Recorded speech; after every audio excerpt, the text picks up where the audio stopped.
여러분 안녕하십니까? 라디오 뉴스 K의 아나운서 정승조입니다.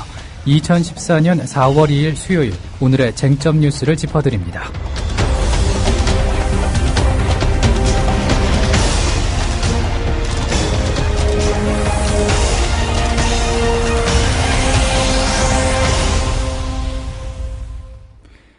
첫 소식입니다.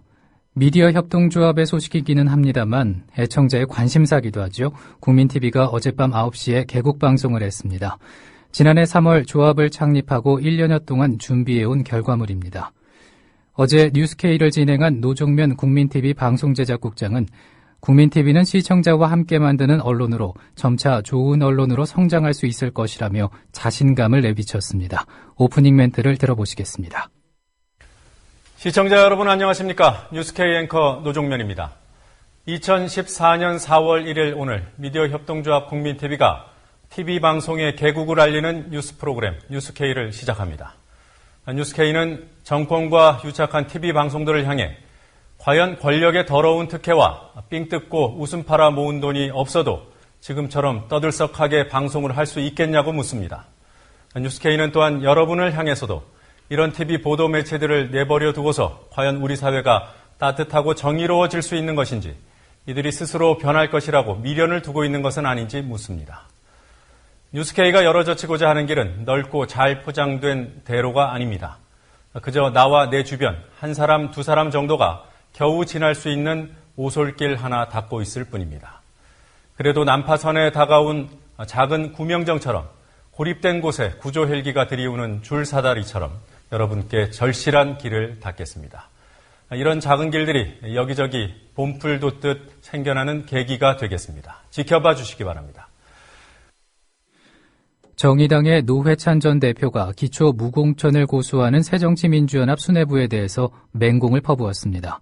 노회찬 전 의원은 트위터를 통해서 박근혜 대통령과 새누리당 지지율이 112.8%로 치솟는데 제1야당은 1년 반 전 스스로 판 함정에 빠져서 헤어나올 줄 모르고 있다며 모두가 어리석은 날은 오늘 하루면 족하다고 hir난했습니다.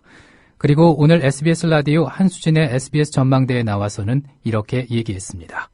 또 어제 SNS에 보니까 제1야당이 1년 반 전에 스스로 판 함정에서 빠져나올 줄 모르고 있다. 이렇게 쓰셨더라고요. 이건 또 무슨 뜻일까요? 예, 지금 쟁점이 되고 있는 기초 무공천은 1998년과 2002년 지방선거에서 실제 실행을 했던 부분입니다. 그런데 이제 문제가 많아가지고 다시 공천하는 걸로 2006년도부터 공천하는 걸로 바뀌었거든요. 예. 이걸 다시 대선 때 약속한 것은 공약으로 내건 거는 제가 볼 때는 전형적인 파퓰리즘 공약이에요. 여야 모두 공히. 예, 여야 모두 국민들의 어떤 정치 불신에 편성해가지고 대선 때 이제 표를 얻겠다고 하는 파퓰리즘 공약이지 정치 개혁하고는 관계없는 거라는 거죠. 저는 그렇기 때문에 그 주요 공약을 내걸었던 세 분, 박근혜, 문재인, 안철수 세 분이 지금이라도 그걸 시인하고 사과하는 게 좀 필요하다고 봅니다. 예, 어제 근데 최경환 원내대표가 사과를 했잖아요. 예, 했는데 저는 대통령이 직접 해야죠. 공약을 내건 사람은 대통령이니까. 왜 최경환 대표가 사과하느냐? 예. 그래서 저는 잘못된 공약은 지키는 게 중요한 게 아닌 거죠. 공약이라고 해서. 한반도 대운하 공약은 이명박 대통령의 그 대선 공약이었지 않습니까? 근데 우리가 그때 야당들이 대통령 당선된 후에 한반도 대운하 그 공약이니까 지켜라라고 하지 않았잖아요. 잘못된 공약이니까 지키지 말라고 했잖아요. 그러니까 중요한 거는 그게 올바른 공약이냐 아니냐가 핵심인 것이지 내걸었기 때문에 무조건 지키라 할 문제는 아니라는 겁니다. 그러면 저는 그런 점에서 제가 바라는 것은 야당도 그때 내걸긴 했지만 선거 때 뭐 표 얻기 위해서 대충 내건 것이라는 걸 좀 부끄럽지만 사과를 저는 해야 되고요. 그리고 지금이라도 이 문제를 좀 손을 떼야 된다고 생각합니다. 공천해야 된다 하는 입장이시군요. 그럼 예, 저는 그것이 정답이라고 봅니다. 그러니까 김한길 안철수 공동대표도 더 이상 집착 말고 사과하고 털어야 된다. 공천을 해야 된다 이런 말씀이시고요. 그럼 지금 이대로라면 6.4 지방선거에서 야권은 불리하다 이렇게 보시는 건가요? 불리하겠죠. 근데 사실은 지금 국민들이 이 약속을 지키느냐 안 지키느냐에 별로 관심이 없어요. 사실은 이 문제는 정당 민주주의에 관련된 문제고 정당을 제대로 운영 못해서 생긴 문제고 정당인들이 책임져야 될 문제고 국민들에게 떠넘기는 문제가 전혀 아니거든요. 예. 근데 벌써 지금 한 달째 이 문제에만 붙잡혀 있고 또 4월 한 달을 갖다가 공천하느니 못하느니 어느 게 유리하니 불리하니 약속 지키느니 안 지키느니로 계속 가게 되면은 국민들이 외면할 것이다. 저는 그걸 말씀드리고 싶습니다. 예. 그러나 안철수 새정치민주연합 공동대표는 오늘도 기초 무공천 입장을 고수했습니다. 그러면서 박근혜 대통령에 대해서 기초선거 무공천 문제는 결자 해지가 맞다며 거듭 영수회담을 제안했습니다. 안철수 대표는 오늘 오전 국회 본회의 교섭단체 대표연설에서 회동의 형식은 구애받지 않겠다. 대통령이 초당적 협조만 구할 게 아니라 야당을 국정의 동반자로 인정하는 자세도 필요하다고 비판했습니다. 그 부분을 들어보시죠. 먼저 정부 여당에 묻겠습니다. 기득권 내려놓기의 상징이었던 기초공천 폐지 공약은 어떻게 됐습니까?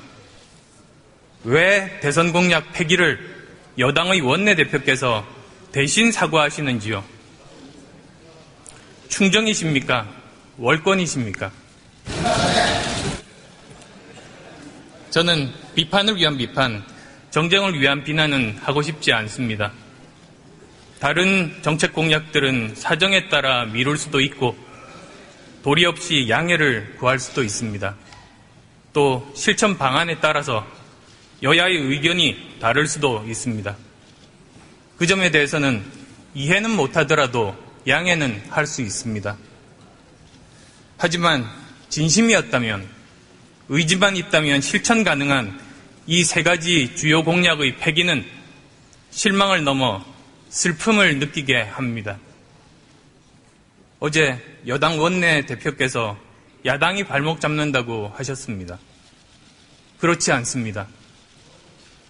대선 공약을 실천할 제안부터 먼저 해주십시오.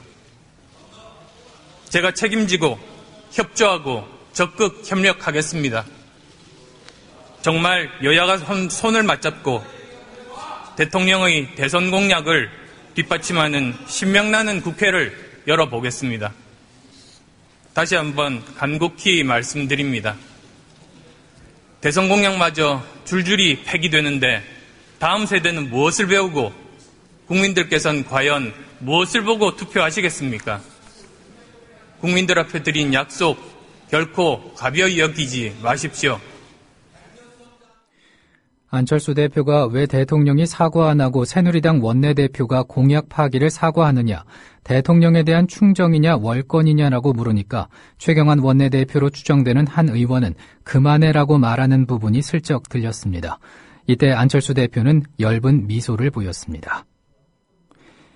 이런 가운데 어제 국민TV 뉴스K는 박근혜 대통령이 지난 대선 과정에서 기초선거 무공천을 공약하면서 밝힌 말을 방송했습니다. 전문을 들어보시죠. 기초자치단체의 장과 의원의 정당 공천을 폐지하겠습니다. 그래서 저와 새누리당은 기초자치단체장과 기초의원 여러분에 대한 정당 공천 폐지를 약속드렸습니다.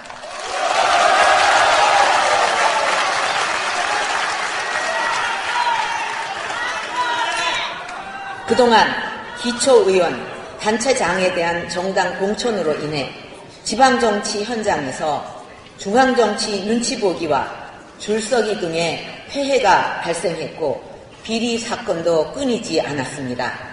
기초의원과 단체장에 대한 정당 공천 폐지를 통해 기초의회와 기초단체가 중앙정치의 간섭과 통제에서 벗어나 실질적으로 주민생활에 밀착된 지방정치를 펼치도록 돕겠습니다.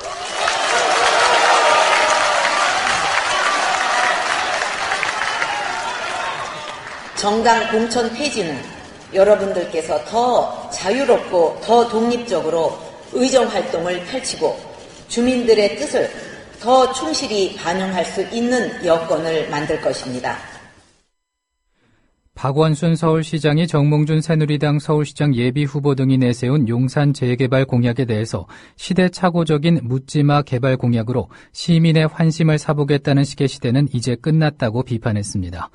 박 시장은 오늘 MBC 라디오에 나와서 개발은 필요하지만 그 지역 주민의 삶과 환경, 문화나 역사 등을 고려한 주민 맞춤형 개발, 지역 맞춤형 개발이 필요하고 용산도 마찬가지라고 말했습니다. 직접 들어보시겠습니다. 지난 월요일에 새누리당 3명의 예비 후보들의 주요 공약들을 공개를 했고요. 지금 문제로 떠오르는 것이 용산 재개발 문제가 상당히 이슈로 떠오르고 있는데 용산 재개발에 대해서는 시장님께서 어떤 입장 갖고 계신지요? 제가 거듭 말씀드리지만요. 예. 앞으로 우리 사회, 특히 더더욱이나 서울은 지난 과거 시대에서 해왔던 방식, 이를테면 개발 만능주의나 토건으로 뭔가를 만들어 보겠다. 예. 또 시대착오적인 묻지마 개발 공약으로 시민의 관심을 사보겠다. 이런 식의 시대는 이제 끝났다. 이런 식으로는 서울의 미래를 이끌 수 없다. 이렇게 말씀드리고 싶습니다. 예. 개발은 필요합니다. 다만 그 지역의 주민의 삶과 환경, 또 문화나 역사 이런 것을 고려한 주민 맞춤형 개발, 지역 맞춤형 개발이 필요하다 이건데요. 용산의 경우도 마찬가지입니다. 용산은 저희들이 서울의 3대 발전의 핵 중에 하나로 개발이 당연히 필요하거든요. 예. 근데 그 개발 방식을 두고 이제 여러 얘기가 나오고 있는 것인데 저는 정말 묻고 싶은 게요. 과연 용산 주민의 의사를 제대로 들어보신 적이 있는지, 현 상황에서 그렇게 개발이 가능한지, 또 주민이나 전문가들과 제대로 한번 토론해 본 적이 있는지, 그게 저는 의문이고요. 예. 한번 돌이켜보시면 저는 정말 다 알 수 있는 일이라고 생각하거든요. 용산 국제업무지구는 지금 당군 이래 최대 사업이라는 그런 화려한 청사진하고는 달리 무려 7년여에 걸쳐서 주민들에게 엄청난 지울 수 없는 상처를 남기고 지금 해제가 됐잖아요. 예. 뉴타운 재개발도 마찬가지입니다. 얼마나 많은 시민들이 이런 개발로 피해와 아픔과 또 삶을 송두리째 뺏겼습니까? 이제 우리는 사람 중심, 주민 중심의 맞춤형 개발을 해나가야죠. 예. 그렇다면 구체적으로 어떤 방식으로 좌초된 용산 재개발을 끌고 나가실 계획이신지요? 근데 저는 용산 지역이 서울의 발전축으로서 이제 기능을 바로 수행하고 예. 말씀드린 것처럼 주민들의 바람도 최대한 존중되는 개발로 이렇게 진행돼야 되는데 그것은 철도 정비창 부지와 서부 이촌동 지역을 따로 분리해서 보고 서로 다른 방식으로 접근하는 맞춤형 개발이 필요합니다. 예. 다시 말씀드리면 서부 이촌동의 경우에는요. 이게 주거지역이거든요. 그러니까 7년간이나 재산권이 묶이고 고통의 시간을 보냈기 때문에 주민들의 마음을 제대로 헤아리는 게 우선인데요. 거기도 아파트 지역하고 상가 지역, 단독주택 지역 이렇게 각 지역의 특성에 맞게 용적률 문제라든지 개발 방식을 잘 조절해서 예. 맞춤형 개발로 가야 되고요. 철도청 부지는 이미 공투로 남아 있습니다. 거기는 조속한 개발이 필요해요. 그래서 코레일과 드림허브 간의 이 토지 반환 소송 이게 마무리되고 또 코레일이 이런 개발 계획을 만들어 오면 서울시는 아주 적극 지지해서 지원하고자 그렇게 생각하고 있습니다. 일단 분리 대응해서 개발해야 된다 이런 입장이시군요. 네, 통합이 안 된다 이거죠. 이미 그렇게 했는데 실패했지 않습니까? 예, 알겠습니다. 한편 어제 김황식 새누리당 서울시장 예비후보가 자신이 과거 낙천 낙선운동을 벌여 법을 무시했다고 비판한 데 대해서도 그때 그 낙천 낙선운동은 사실 전 국민의 지지를 엄청난 파괴적인 효과가 있었다고 반박했습니다. 사실 대부분의 지금 경선 후보, 이런 분들이 제가 보기에는 저하고는 굉장히 다른 삶을 살아오셨다.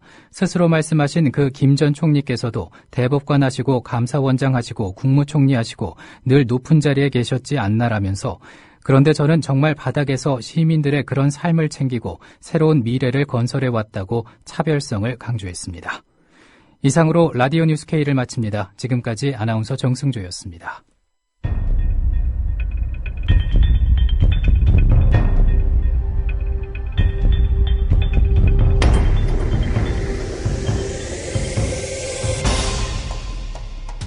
국민 라디오